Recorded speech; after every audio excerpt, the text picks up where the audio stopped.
पिछले कुछ दिनों से हम देख रहे हैं कि हिमाचल प्रदेश के मुख्यमंत्री बहुत उत्साहित हैं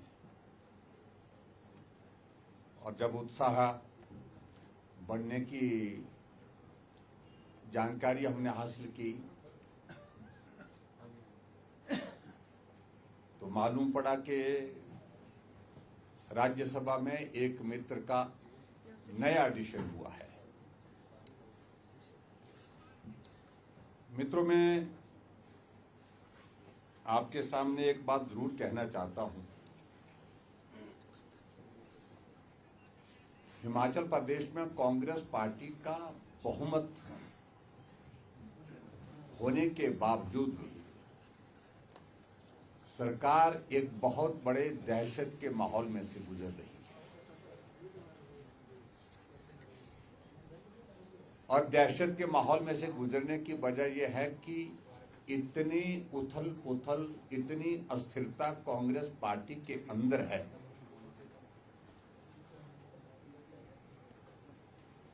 न जाने कब क्या होगा। इस सारी बात को लेकर के सभी नेता केंद्र के भी आशंकित हैं और हिमाचल प्रदेश के भी है, यहां तक के जो सरकार को चला रहे हैं मुख्यमंत्री जी।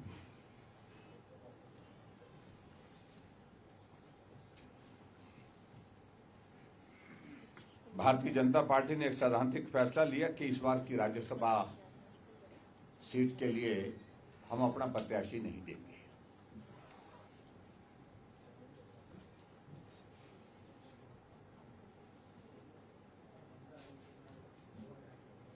और इसके कारण स्वाभाविक रूप से कांग्रेस पार्टी को बहुत बड़ी सुविधा का ये दौर मिला है। लेकिन मैं इतना मैं जरूर कहना चाहता हूं कि कांग्रेस पार्टी की जो परिस्थिति है वो आपके सामने आई है। बहुत सारे कांग्रेस के नेता राज्यसभा की इस सीट को हासिल करने के लिए दिल्ली गए, अपना पक्ष रखा।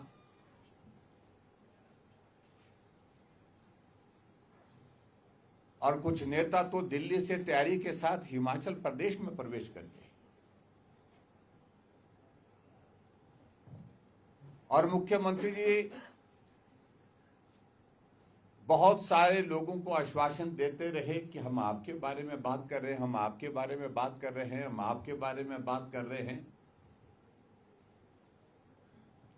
लेकिन सही मायने में अगर वो बात कर रहे थे तो अपने मित्र के बारे में, मित्रों के बारे में ही बात कर रहे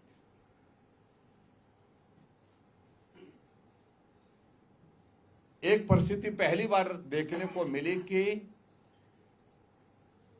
अपने मित्रों के साथ भी उन्होंने झूठ बोला, उनको भी गुमराह किया। कुछ लोग, उनके मित्र नॉमिनेशन के लिए जो औपचारिकता रहती हैं, जो फॉर्मेलिटीज रहती हैं, वो सारी औपचारिकता भी पूरी कर चुके थे। एनओसीज लेने, कुछ और फॉर्मल टेक्निकल जो रिक्वायरमेंट रहती है, वो औपचारिकता भी पूरी कर रखी। क्योंकि उनको कहा गया मुख्यमंत्री की ओर से कि भाई आपको टिकट मिल रहा है, लेकिन वो औपचारिकता का दौर धरा का धरा रह गया। और एक नेता कांग्रेस पार्टी के जो केंद्र में बहुत लंबे समय से राजनीति में है, हिमाचल से उनका ताल्लुक है, आनंद शर्मा जी, उन्होंने तो अपनी पीड़ा को सार्वजनिक रूप से जाहिर किया है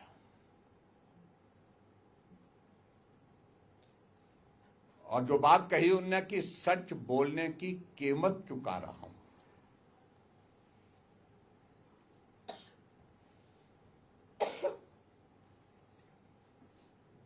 और दूसरी बात उन्होंने एक और बात कही कि मैंने जो कुछ भी राजनीति में हासिल किया है वो आत्मसम्मान के साथ किया है। आत्मसम्मान के साथ कभी भी कोई समझौता नहीं किया है, सत्य बोला है, आत्मसम्मान के साथ काम किया है।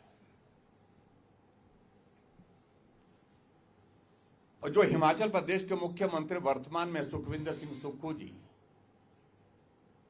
की जो राजनीतिक यात्रा है, इस यात्रा में उनका बहुत बड़ा योगदान रहा है, ऐसा उनका कहना है।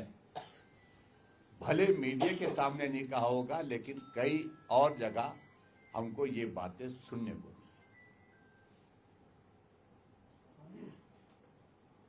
लेकिन जब से मुख्यमंत्री जी को सुख की अनुभूति हो गई है, आनंद जी का आनंद जो है वो जाता रहा।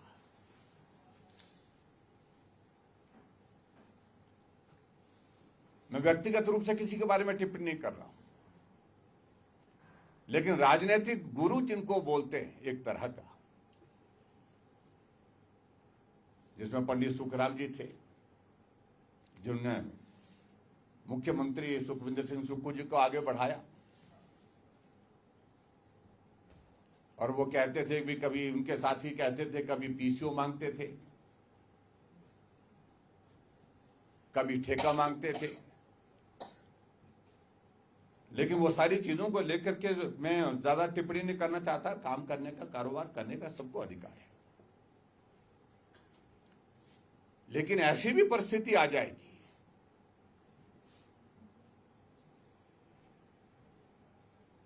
कि हिमाचल की पॉलिटिक्स में उनको स्थापित करने के लिए बहुत बड़े कांग्रेस के दिग्गज नेता वीरभद्र सिंह जी के साथ जो जिन लोगों ने कन्फ्लिक्ट लिया, कन्फ्रंटेशन लिया और सुक्खू जी को आगे बढ़ाया, उनको ही निपटा दिया, उनको ही ठिकाने लगा दिया।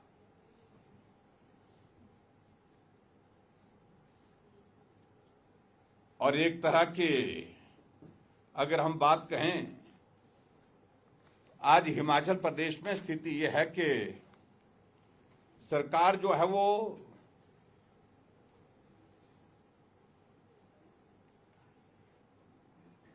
मंत्रिमंडल नहीं चला रहा है।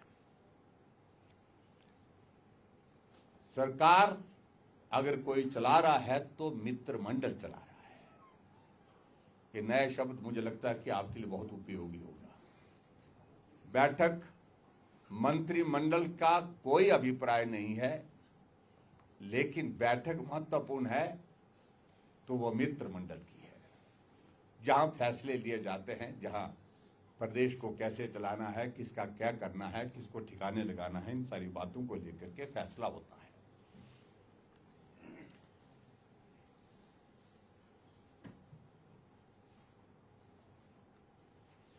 एक विचित्र परिस्थिति है।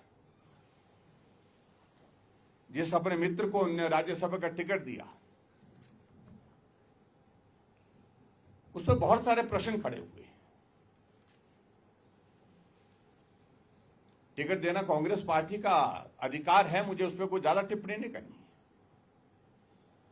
लेकिन कहा गया कि साधारण कार्यकर्ता को, शायद वो डिस्ट्रिक्ट प्रेसिडेंट है कांग्रेस पार्टी के, उनको टिकट दिया गया। हमें भी बहुत अच्छा लगा, साधारण कार्यकर्ता को टिकट मिला। लेकिन एक पक्ष और सामने आया कि जब उन्होंने अपना डिक्लेरेशन किया तो लगभग उसमें जो है, जो चुनाव का जो अपनी प्रॉपर्टी और जो देनदारियां जो होती हैं, संपत्ति का जो ब्यौरा दिया है, उसमें मालूम पड़ा कि 23 करोड़ रुपए की चल अचल संपत्ति उनके पास है और कई करोड़ों का ठेका वर्तमान सरकार में उनके पास है, जो काम कर रहे हैं, जो कॉन्ट्रैक्टर। तो प्रश्न कांग्रेस के ही मित्रों ने किया, जो वर्षों से काम कर रहे हैं, पदाधिकारी हैं, मंत्री हैं, पूर्व मंत्री हैं, पूर्व विधायक हैं, कि काश हमको भी इस प्रकार से साधारण कार्यकर्ता बनने का मौका मिलता। अपने आप में सचमुच में बहुत बड़ी हैरानी की बात है। और उसमें प्रश्न खड़े ये भी हो रहे हैं कि हिमाचल प्रदेश के माननीय मुख्यमंत्री जी कई बार ऐसे चले जाते हैं, मालूम नहीं पड़ता है। आप प्रदेश के मुख्यमंत्री हैं। टूर प्रोग्राम जारी होता है दिल्ली से शिमला आने का, और प्रोग्राम जारी होने के बाद वो रद्द भी नहीं होता, कैंसिल भी नहीं होता है। लेकिन मुख्यमंत्री जाकर के कहीं ऐसे अज्ञात स्थान में चले जाते हैं जहां ना प्रदेश को जानकारी हो पाती है, ना प्रदेश के लोगों को, ना अधिकारी। मैं भी 5 वर्ष मुख्यमंत्री रहा, लेकिन जब टूर प्रोग्राम जारी होता था उसमें कोई अगर चेंज होता था, वहां जहां जाना होता था वहां नहीं जाते, तो 10 मिनट के अंदर, 15 मिनट के अंदर उस टूर को मॉडिफाई करके, उसमें मॉडिफिकेशन करके जो है उसमें परिवर्तन करके नए सिरे से जारी किया जाता था। मैं ही नहीं, वीरभद्र सिंह जी रहे, प्रेम कुमार धूमल जी रहे, शांता कुमार जी रहे, क्योंकि एक संवैधानिक पद पर, सर्वोच्च पद पर प्रदेश का मुखिया अपने टूर प्रोग्राम कहीं के भेजते हैं और जाते कहीं हैं, ये अपने आप में बहुत सारे प्रश्न खड़ा करता है।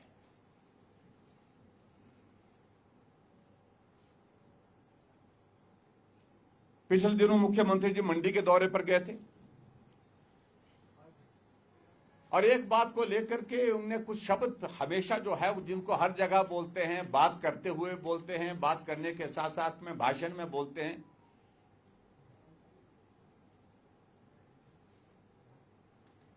प्रमुख रूप से उसमें हिमाचल की संपदा को बेचने की अनुमति नहीं दी जाएगी। हिमाचल प्रदेश के खजाने को गलत तरीके से इस्तेमाल करने की इजाजत नहीं देगा। आप मुख्यमंत्री हैं, कौन किसकी इजाजत मांग रहे हैं? 3.5 वर्ष का कार्यकाल आपका पूरा हो गया।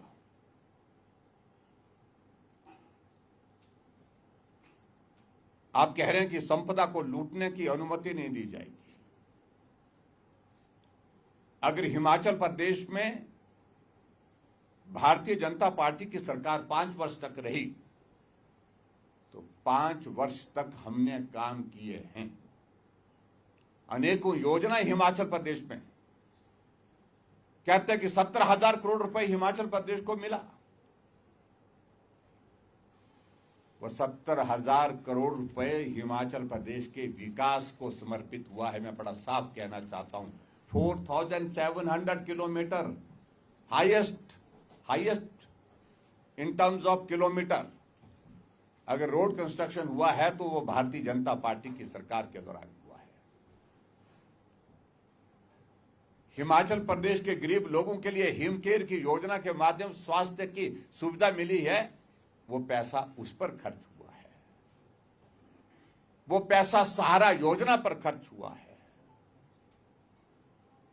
अगर हिमाचल प्रदेश को केंद्र से रेवेन्यू डेफिसिट ग्रांट मिली या जीएसटी कंपनसेशन मिला, वो पैसा हिमाचल प्रदेश में घर घर में नल पहुंचाने का, नल में शुद्ध जल पहुंचाने के काम पर खर्च हुआ। अगर हिमाचल प्रदेश में पूर्व की सरकार में केंद्र से मदद मिली, उस पैसे से नौजवानों को मुख्यमंत्री स्वावलंबन योजना, जहां हम सरकारी नौकरी जिस नौजवान को नहीं दे पाते थे उसको अपने पांव पर खड़े होने के लिए जरिया दिया, जहां 25% जो है सब्सिडी उसको मिलती थी, उस नौजवान को मिलती थी, 30% बेटी को मिलती थी। हिमाचल प्रदेश में अगर केंद्र से मदद मिली, उससे हमने 60 साल से उम्र के ज्यादा लोगों के लिए पेंशन का प्रावधान किया, ओल्ड एज पेंशन का, हैंडीकैप पेंशन का प्रावधान किया। हमने शगुन योजना चलाई, हमने गृहिणी सुविधा योजना चलाई, हम लोगों की समस्याओं के समाधान के लिए जनमंच का आयोजन किए। हमने पैसा हिमाचल का पाई पैसा गरीब आदमी के लिए, गरीब वर्ग के लिए समर्पित किया। अभी तो आपको भी रेवेन्यू डेफिसिट ग्रांट जो है 31 मार्च तक मिलती रही। इस 31 मार्च तक अभी तक मिलेगी। लेकिन हिमाचल प्रदेश का पैसा आपसे अगर पूछे हम तो गया कहां? सड़कों का काम बंद है, पेयजल योजनाओं का काम बंद है, डेवलपमेंट के सारे काम बंद है। अभी अब नाचन विधानसभा क्षेत्र में गए थे, शायद 12 उद्घाटन या शिलान्यास, 12 उद्घाटन किए, जिसमें एक शिलान्यास किया 3.3 करोड़ की लागत से एक शिलान्यास किया। बाकी उन योजनाओं का उद्घाटन किया जो भारतीय जनता पार्टी की सरकार के समय में शुरू हुई थी, पूर्ण हुई, बजट प्रावधान किया था, उसके बाद शुरू हुई, उसके बाद आपने उद्घाटन किया। पूरे हिमाचल प्रदेश में विकास कार्य पर तो पूर्ण विराम लगा हुआ है। क्या आपको नैतिक अधिकार है इन सारी बातों को कहने का? यह प्रश्न पैदा होता है। और हिमाचल प्रदेश में जो पैसा केंद्र से मिल रहा है वो मित्रों के हवाले है। मित्र तय करते हैं कि कहां पैसा खर्चना है और उसमें से किस प्रकार से क्या चीजें किस प्रकार से हो रही है। उन सारी चीजों को लेकर के सारी बातें धीरे धीरे निकल रही हैं। एक बात और कही कि पूर्व के मंत्रियों के खिलाफ जो हम कार्रवाई करेंगे, जेल की सलाखों के पीछे डालेंगे। किसने रोका है? 3.5 साल का कार्यकाल आपका बीत चुका है और 3.5 साल के कार्यकाल बीतने के बाद आज अब उन सारी बातों का जिक्र कर रहे हैं तो स्वाभाविक रूप से इस राजनीतिक फ्रस्ट्रेशन है आपकी। जमीन पांव तले खिसक गई है, ये बात मैं बड़ा साफ कहना चाह रहा हूं। और भ्रष्टाचार की अगर हम बात कहें कि किस तरह से संरक्षण दिया जा रहा है, अब इन दिनों में अखबारों के माध्यम से हमने पढ़ा कि एक जगह 25 पेड़ काटने की अनुमति दी, सिलाई का एक मामला है, लेकिन पेड़ कटे कितने? 300 पेड़ों से ज्यादा पेड़ कटे हैं। और जिसने वो पेड़ काटे हैं वो श्रीमान ex vice president of district Sirmaur Ranjit Negi कौन है? उनको राजनीतिक संरक्षण दिया जा रहा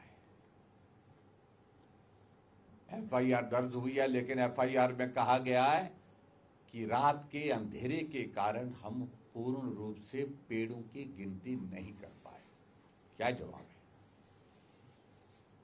ये डिपार्टमेंट के, फॉरेस्ट डिपार्टमेंट और पुलिस डिपार्टमेंट की ओर से जो एफआईआर दर्ज हुई है उसमें जिक्र किया हुआ है। और नियम के हिसाब से तो मैं एक बात जरूर कहना चाह रहा हूं, जो एचपी ट्रांजिट रूल जो है 2023 का 2023 के उसके रूल के अनुसार जो नोटिफिकेशन हुआ है उसमें प्राइवेट लैंड से आपको ज्यादा से ज्यादा सिर्फ 3 पेड़ काटने की अनुमति मिल सकती है और पेड़ कटे 300 से ज्यादा। और मुख्यमंत्री जी का बयान बड़ा दिलचस्प था उसमें, और कहने लगे कि मुख्यमंत्री जी कह रहे थे, जब प्रश्न पूछा किसी पत्रकार ने उनसे कि जहां पैदल चलने का रास्ता नहीं वहां पर अवैध कटान कैसे हो सकता है? पेड़ कटे हुए जमीन पर धराशायी हुए पड़े हैं, वीडियो उसकी बनी हुई है, लेकिन उसके बावजूद कह रहे हैं कि वहां तो जाने का रास्ता नहीं है, वहां पेड़ कैसे कट सकते हैं, अवैध कटान कैसे हो सकता है? बहुत विचित्र परिस्थिति है। और नियम के मुताबिक मैं आपको कह रहा हूं, जब इस प्रकार का अवैध कटान होता है, जो 25 पेड़ काटे गए हैं वो भी फॉरफिट होते हैं, और जो मामला बनता है तो 300 पेड़ों का बनता है, तो पेनल्टी के साथ साथ में कार्रवाई जो होती है, एफआईआर बनती है, तो वो 300 पेड़ की ही बनती है। 300 से ज्यादा जितने पेड़ कटे सबकी बनेगी, और जिसकी परमिशन दी वो भी उसमें शामिल होंगे। क्या मुख्यमंत्री जी में हिम्मत है कि उनके खिलाफ कार्रवाई करें, क्योंकि वो एक मंत्री के बहुत नजदीक और निजी आदमी है। कार्रवाई नहीं होगी। लेकिन हम कह रहे हैं कि आप अभी कार्रवाई मत करना चाहते हैं, मत करिए, लेकिन 1.5 साल के बाद निश्चित रूप से कार्रवाई उसमें होगी, जब आपकी सत्ता इस प्रदेश में नहीं होगी। एक और मामला है, मंडी जिला का मामला है फॉरेस्ट का, जिसको लेकर के विधानसभा के अंदर भी चर्चा हुई थी। मैं उस पर बहुत ज्यादा बोला नहीं।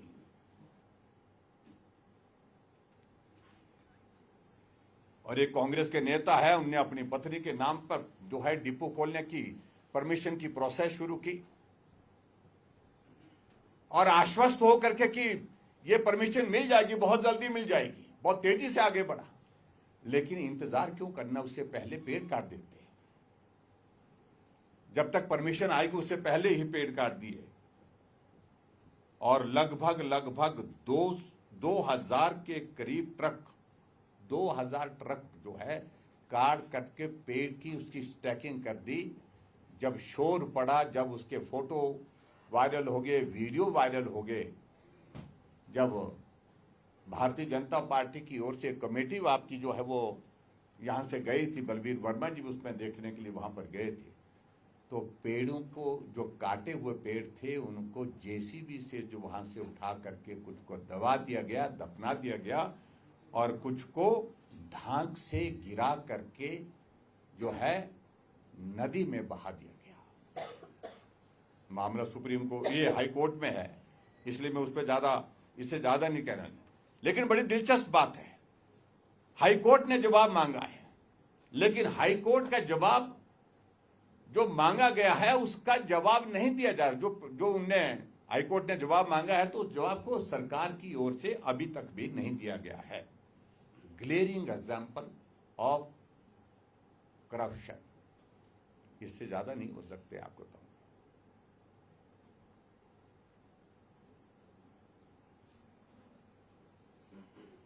और यहां हिमाचल प्रदेश में और भी बातों का जिक्र करते हैं,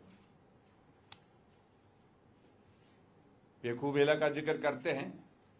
उस पेखूबेला के उस प्रोजेक्ट में जो जहां लगभग 120 करोड़ रुपए का मामला गड़बड़ का है, वही प्रोजेक्ट जो है वो 35 मेगावाट का, उसी कैपेसिटी का गुजरात में बनता है 140 करोड़ पे, और यहां पर 260 करोड़ के लगभग खर्च कर दिया। 32 मेगावाट को, उससे भी 2 मेगावाट कम है, 3 मेगावाट कम है।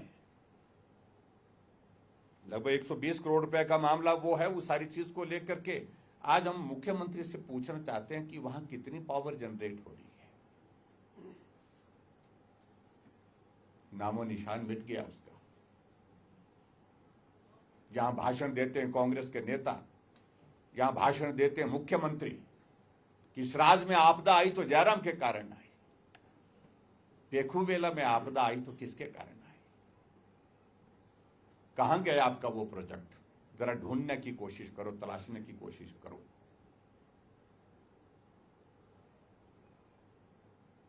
कानून व्यवस्था की अगर बात कहें तो बहुत सारी चीजों को लेकर के गोलियां तो कहीं भी चलती है। बिलासपुर में पूर्व विधायक पर गोली चलती है। उसकी वजह हम पूछने लगे कि वजह क्या रही, आज तक बता नहीं पा रहे हैं, क्योंकि धंधा एक जैसा था बोलते हैं दोनों का। बाद में धंधे में जब लहदा हो गए, अलग अलग हो गए, तो उसके बाद वो परिस्थिति एक निर्मित हुई वहां पर। उन्हें में बर्थडे होता है, बर्थडे में गोली मार करके एक नौजवान को वहीं पर जो है वो मार दिया जाता है।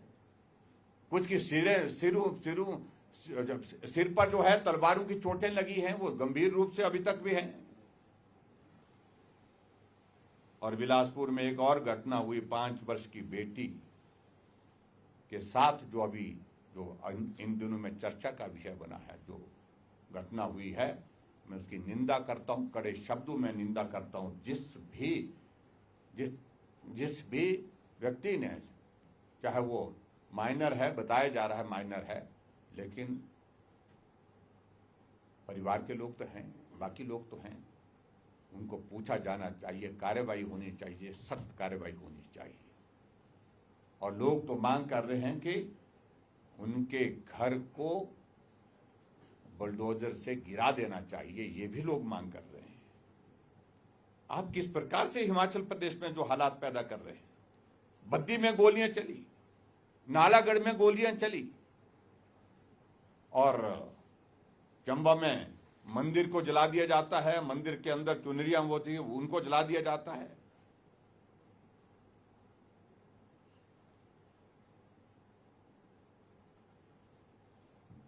और ऊपर से मुख्यमंत्री कहते हैं, इस सारी भ्रष्टाचार की सारी परिस्थितियां होने के बावजूद भी कहते हैं कि हमारे मंत्रियों पर एक भी दाग नहीं। जब आंखें खोलेंगे तब दाग दिखेंगे, जब आंखें ही बंद करके रखी हैं तो दाग दिखेंगे कहां से। अधिकांश मंत्रिमंडल भ्रष्टाचार में गले तक डूबा हुआ है। सिलसिलेवार बातें कहेंगे, कुछ विधानसभा के बजट सत्र के दौरान कहेंगे, कुछ बाद में भी कहेंगे।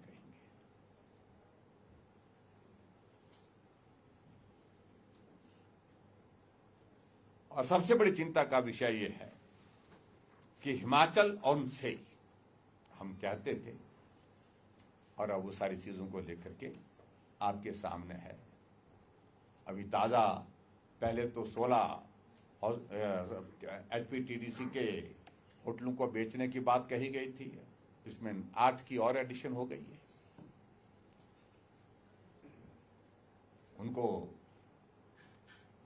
HPTDC से लीज पर देने की बात चल रही है,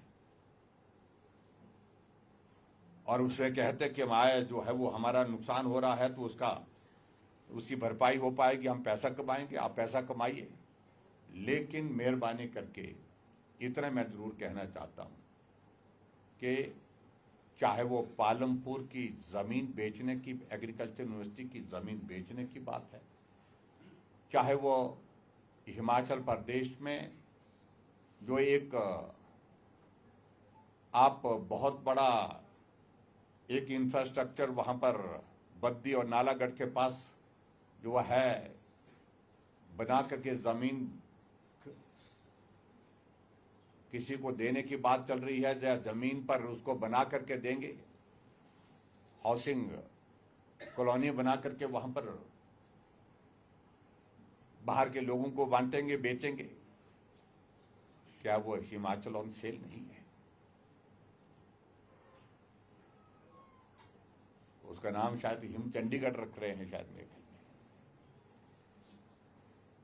और यहां हमको बार बार कहा जाता है कि 5,000 बीघा जमीन दी, तो 3.5 वर्ष से आप सत्ता में हैं। अगर आपको लगता है कि गलत हुआ है, अधिकार आपके पास है, रद्द करिए। लेकिन इतना जरूर कहिए, हिमाचल प्रदेश की सरकार, चाहे हिमाचल की बाहर की दूसरी प्रदेश की सरकार है जहां कांग्रेस पार्टी की सरकार है, कस्टमाइज्ड पैकेज की अगर बात कहते हैं इंडस्ट्रियल सेक्टर में, कोई सरकार इस देश के अंदर नहीं है जिसने कस्टमाइज्ड पैकेज नहीं दिया है, सब ने दिए। तब तो जांच उस बात की भी होनी चाहिए कि हिमाचल प्रदेश में आज से पहले जो है इंडस्ट्री को सब्सिडाइज्ड पावर दी जाती थी, वो भी तो जांच का विषय है। वही उसी तरह, क्योंकि वो पॉलिसी के अंतर्गत दी गई थी। अगर जमीन दी गई है तो पॉलिसी के अंतर्गत दी गई है। आपको उचित नहीं लगता है, आप रद्द करिए। आप गीत गाए जा रहे हैं, 3.5 वर्ष से गीत गाए जा रहे हैं, लेकिन उसके बावजूद कार्रवाई आप उसमें उनके खिलाफ कर नहीं रहे हैं। आप करिए, हम कह रहे हैं। और कस्टमाइज पैकेज के बारे में आप मेहरबानी करके आप मत बात करिए। कस्टमाइज पैकेज हर स्टेट ने, हर गवर्नमेंट ने, चाहे भाजपा की सरकार, चाहे कांग्रेस की सरकार, चाहे किसी और दल की सरकार, सभी राज्यों में इंडस्ट्रीज को प्रमोट करने के लिए, इंडस्ट्री को अट्रैक्ट करने के लिए अपने अपने राज्यों में अलग अलग समय में दी गई है।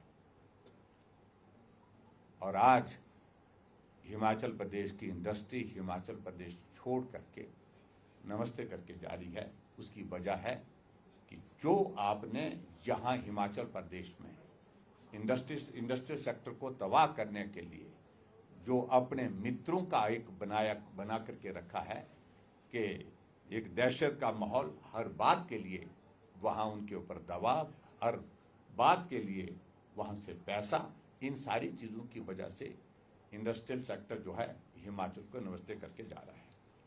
बहुत सारी बातों का जिक्र कर सकता हूँ, लेकिन मैं समझता हूँ कि आज का विषय मैं यहीं समाप्त कर देता हूँ और मैं यही कहूँगा कि मुख्यमंत्री जी 3.5 वर्ष का कार्यकाल आपका बीत गया है। प्रदेश के विकास से कोई आपको लेना देना नहीं है, प्रदेश के हितों से कोई आपको सरोकार नहीं है। आपका सरोकार सिर्फ और सिर्फ सत्ता में बने रहना, कुर्सी पर बने रहना, सत्ता में आने वाले समय में भी बने रहे, यही, इसके सिवाय अभी तक हिमाचल प्रदेश में चौथा बजट आप जो प्रस्तुत करने जा रहे हैं 21 तारीख को, 4 योजनाएं भी अभी तक आपकी जमीन पर उतरी नहीं है, जिनको प्रदेश के लोग समझते हो, प्रदेश के लोग जानते हो। पहले बजट की हुई घोषणाएं अभी तक लागू नहीं हो पाई है। ये परिस्थिति आज से पहले किसी भी मुख्यमंत्री के कार्यकाल में हिमाचल प्रदेश में नहीं रही है, लेकिन व्यवस्था परिवर्तन है और व्यवस्था परिवर्तन में आपने इन सारी चीज़ों को किया है, जिसको हिमाचल प्रदेश कभी भी जो है इस पीड़ा को भूल नहीं सकता, जो पीड़ा का दौर इस वक्त 3.5 वर्ष के कार्यकाल में आपके नेतृत्व में हिमाचल के लोगों ने झेला है। बहुत बहुत धन्यवाद। Thank you. सर, मुख्यमंत्री ने महिलाओं के लिए सरकारी नौकरियों में 25% आरक्षण का ऐलान किया है, उस पर आप? देखिए, ऐसा है कि अब भरोसा ही नहीं, मुख्यमंत्री कहते क्या है, ना महिलाओं को भरोसा है। पहले तो हमें मुख्यमंत्री इसी बात को लेकर के कहें कि गारंटी पहली कैबिनेट की बैठक में लागू करने की बात कही थी, 1500 रुपये 18 से 60 साल की महिलाओं को देने की गारंटी दी थी। 3.5 साल बीतने को हैं, उन महिलाओं को फिर से आप गारंटी दे रहे हैं, उन महिलाओं को फिर से आप गुमराह कर रहे हैं। और दुर्भाग्यपूर्ण स्थिति तो यह है कि किस दिन दे रहे हैं, जिस दिन अंतर्राष्ट्रीय महिला दिवस मनाया जा रहा है, उस दिन भी उनको बेवकूफ बनाने की घोषणा कर रहे हैं, उनको गुमराह करने की, आप झूठ बोल करके जो है अपनी बात कह रहे हैं। भरोसा नहीं है, ना महिलाओं को है, ना प्रदेश की जनता को है, क्योंकि अभी तक जो घोषणा की है वो कोई भी पूरी नहीं हो पाई है। ठाकुर साहब, जो ये बजट सेशन आ रहा है, जो आर्थिक स्थिति को देखते हुए जो ये प्रपोज्ड बजट पेश करेगी सरकार, वो राज्यपाल को स्वीकार करना चाहिए उसको, कि आप भी उसका विरोध करते हैं? नहीं, देखिए, मैं इस बात को लेकर के अभी तो हम बजट पर टिप्पणी इसलिए नहीं करेंगे, हम देखेंगे पहले कि बजट क्या कर रहे हैं, बजट क्या, किस प्रकार से बजट प्रस्तुत करते हैं, क्या प्रोविजंस उसमें रखते हैं, कितने का बजट पेश करते हैं, क्या टैक्सेस उस पर इम्पोज करते हैं, क्या रेवेन्यू जनरेट करने के रास्ते ढूंढते हैं, क्या खर्च कम करने के लिए वो उसमें कदम उठाते हैं। इन सारी बातों को लेकर के जब बजट प्रस्तुत होगा तभी टिप्पणी करेंगे। सर, कल जो आउटगोइंग गवर्नर है उन्होंने कहा कि वर्क कल्चर की कमी है हिमाचल में, और जो एक फाइनेंशियल कंडीशन है स्टेट की, उसके लिए वर्क कल्चर भी जिम्मेदार है। नहीं, देखिए, मैं इस बात को कहूँगा कि गवर्नर साहब की टिप्पणी पर मुझे टिप्पणी करना वो उचित नहीं है किसी तरह से भी, लेकिन इतना जरूर है कि उन्हें टिप्पणी की होगी, कुछ अनुभव किया होगा, इस सारी चीज को लेकर के मैं सिर्फ इतना ही कहूँगा। 1500 की गारंटी को लेकर पिछले कल मंत्री हर्षवर्धन चौहान ने और मुख्यमंत्री ने एक मंच से बात कही। हर्षवर्धन चौहान कहते हैं कि हम देना चाहते हैं, भाजपा अड़ंगे अड़ा रही है। मुख्यमंत्री ने कहा है कि चुनावी वर्ष में विचार करेंगे, भाजपा अड़ंगे अड़ा रही है। देखिए, जब नालायकी अपनी हो, कमजोरी अपनी हो, कमी अपनी हो, तो आसान तरीका होता है कि दूसरे के सिर ठीक रखोना। पिछले 3.5 वर्षों से हम इसी बात को सुन रहे हैं कि प्रदेश के विकास में केंद्र सहयोग नहीं दे रहा है, तो गाली मोदी जी को देते हैं। दूसरी गाली प्रदेश में आर्थिक संकट जयराम की वजह से 2 लोगों को गाली होती है। क्या हिमाचल प्रदेश में कोई सरकार हमसे पहले कोई रही नहीं? 93 ऑनवर्ड्स हिमाचल प्रदेश ऋण ले रहा है और ऋण लेने के बाद परिस्थिति इस प्रकार की जो बनी है, क्या उनके बारे में भी पूछते हैं? क्या ये सत्य नहीं है कि उसमें अधिकांश समय उनकी सरकार कर रहा है, कांग्रेस की सरकार कर रहा है? तो इसलिए उनको इस बात को भी मानना पड़ेगा। लेकिन आपने तो प्रदेश का बेड़ा ही गर्क कर दिया। सुखू जी 40,000 करोड़ रुपए 3 साल में ले लिया और उसके बावजूद आप हमको बोल रहे हैं कि हमने ऋण लिया। आपको केंद्र से मदद मिली। 6,500 करोड़ रुपए हिमाचल प्रदेश को अभी तक जो है स्पेशल असिस्टेंस का केंद्र से मिल चुका है। मुझे 1,800 करोड़ मिला 5 साल में, जो 50 साल के लिए बिना ब्याज के होता है। वो पैसा मिला, उसका क्या है, कहां खर्च हुआ? प्रश्न तो पैदा ये होता है। अगर उनसे पूछे कि वो पैसा खर्च कहां, क्योंकि विकास कार्य पर तो पूर्ण विराम किया है, संस्थान बंद किए जा रहे हैं। 3.5 साल के कार्यकाल के बावजूद भी अभी भी संस्थान बंद करने की प्रक्रिया चली है। लेकिन जो केंद्र से पैसा आ रहा है वो खर्चा कर। और आरडीजी के बारे में बहुत ज्यादा बात करते हैं तो 1,800 करोड़ रुपए, 18,000 करोड़ रुपए जब मनमोहन सिंह जी 2 फाइनेंस कमीशन उनके समय में रहे, 2 टर्म, वो देश के प्रधानमंत्री ने 18,000 करोड़ रुपए उनके कार्यकाल में मिला। 89,000 करोड़ रुपए हिमाचल प्रदेश को मोदी जी की 2 फाइनेंस कमीशन के अंतर्गत मिला। 72,000 करोड़ का डिफरेंस है। तो प्रश्न पैदा होता है कि हिमाचल के साथ अन्याय कब हुआ? अन्याय तब हुआ जब मनमोहन सिंह देश के प्रधानमंत्री थे, यूपीए की गवर्नमेंट थी, सोनिया गांधी चेयरपर्सन थी और हिमाचल प्रदेश के हितों के लिए, हिमाचल के विकास के लिए अगर पैसा मिला तो नरेंद्र मोदी जी की सरकार में मिला, जहां 89,300 करोड़ रुपीस जो है रेवेन्यू डेफिसिट ग्रांट का पैसा जो है हिमाचल प्रदेश को मिला। ये सारी चीज को लेकर के आंकड़े जो जिस प्रकार से वो प्रस्तुत करने के लिए कोशिश कर रहे हैं झूठ बोल करके, क्योंकि मुख्यमंत्री की एक खासियत है, शानदार तरीके से झूठ बोलते हैं और उस वक्त वो हंसते भी नहीं है, सीरियस होकर के झूठ बोलते हैं ताकि उनकी बात पर भरोसा, लेकिन भरोसा अब टूट गया है, तार-तार हो गया। सर, हाल ही में जो कैबिनेट बैठक हुई है उसमें सरकार ने ये फैसला लिया है कि जो रिजर्वेशन रोस्टर है उसके नियमों में बदलाव किया गया है। आपको लगता है कि ये बदलाव सही है? देखिए, एक तो ऐसा है कि डिजास्टर लगभग 8 महीने के बाद खत्म हुआ है हिमाचल प्रदेश में। डिजास्टर एक्ट का हवाला दे रहे थे और व्यवस्था उनको डिजास्टर हटाने की इसलिए नहीं तो वो तो 5 साल तक पूरा चला ही रखते उसको, पूरे अपने कार्यकाल तक। जब सुप्रीम कोर्ट ने कहा कि नथिंग डूइंग, आप पंचायत के चुनाव जो है मई के महीने तक कराइए, तब जाकर के उनको लगता कि मजाक बन गया, परिहास बन गया, हंसी का विषय बन गया, इसलिए अब डिजास्टर को रखने का कोई मतलब नहीं है, क्योंकि डिजास्टर के तहत काम तो हो नहीं रहा है। मलबा पड़ा है, सड़कें टूटी है, लेकिन उसके बाद पंचायत के चुनाव के लिए एक उनने हथियार अपनाया था। लेकिन अब उससे बाहर निकल करके पंचायत के चुनाव करना व्यवस्था हो गई और अब रोस्टर के मामले को लेकर के इसमें भी खजल खाना डाल करके, कंफ्यूजन क्रिएट करके, क्योस करके जो है इलेक्शन कमीशन के साथ कन्फ्लिक्ट करके एक हालात पैदा करने जा रहे हैं कि थोड़ी गुंजाइश चुनाव को टालने की और निकल जाए, इस तरह से प्रयत्न कर रहे हैं और मैं समझता हूं वो उचित नहीं है, इसका कोई अर्थ नहीं है।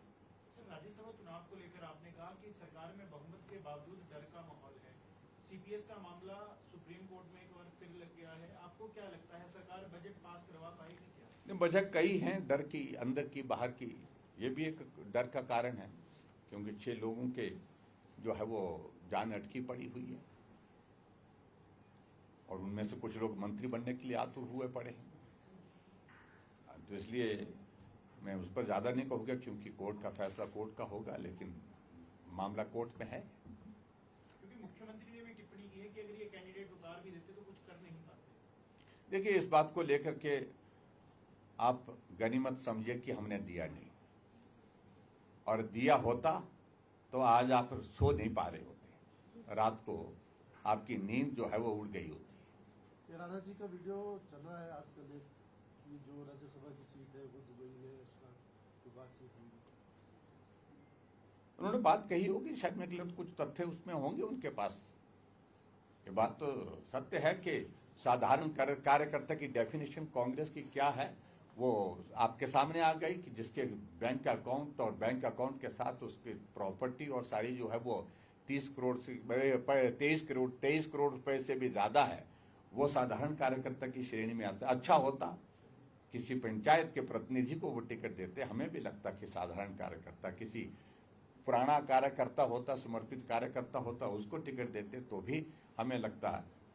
समर्पण सिर्फ पैसे की वजह से ये कतई भी एक अच्छी बात नहीं है, जिस बात पर कई तरह की टिप्पणियां लोग कर रहे हैं, कई तरह के प्रश्न लोग खड़े कर रहे हैं। Thank you very much. Thank you. आपने बिलासपुर की जगह में जो घटना हुई है उसका जिक्र किया, आप बुलडोजर कार्रवाई का समर्थन करते हैं? ना, मैं इस बात को लेकर के जहां इस प्रकार की घटना हो तो वहां कार्रवाई, तो सख्त कार्रवाई होनी चाहिए, क्योंकि इससे ज्यादा